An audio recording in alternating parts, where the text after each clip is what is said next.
today I'm gonna make it so that I can take my Jeep and rescue people.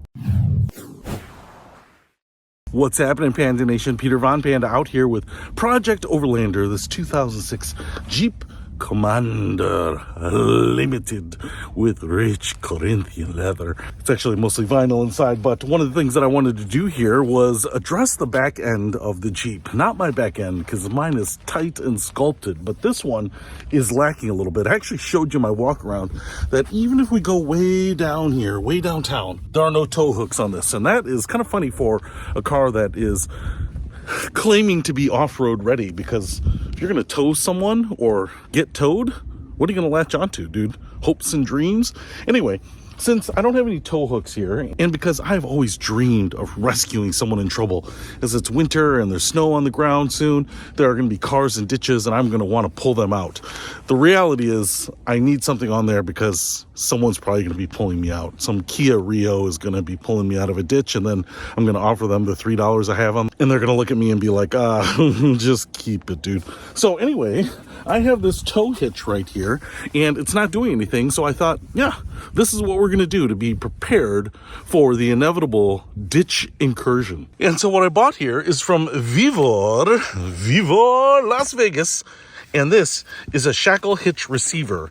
It's kind of the easiest way I thought I could add towing capability to the back of my car without having to spend a lot of money. This was not super expensive. It's actually bigger, beefier, meatier, stronger than I was expecting. You know, that's something no one has ever said about me.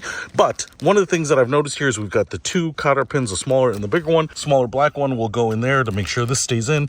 The larger silver one will go onto the crossbar there to hold it into the receiver. You can see here that we've got a big red shackle. Got this big plastic insert.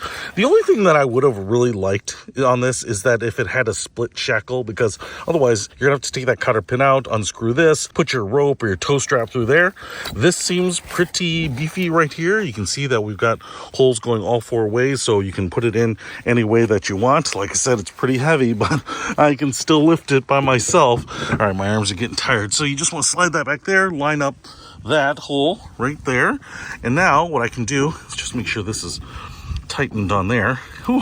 It's kind of like when I buy new baseball caps. I'm always tempted to leave the tag on there and be like, listen, I'm a baller, I just bought this. And now we're going to take this crossbar and just slide that through there, and now we have access to those holes, so I can throw the cotter pin on there. And so one will go right back there, just like that, and then the other one will go right here. Oh, welcome back, cotter pin. That is a joke for those of you that are older than 40.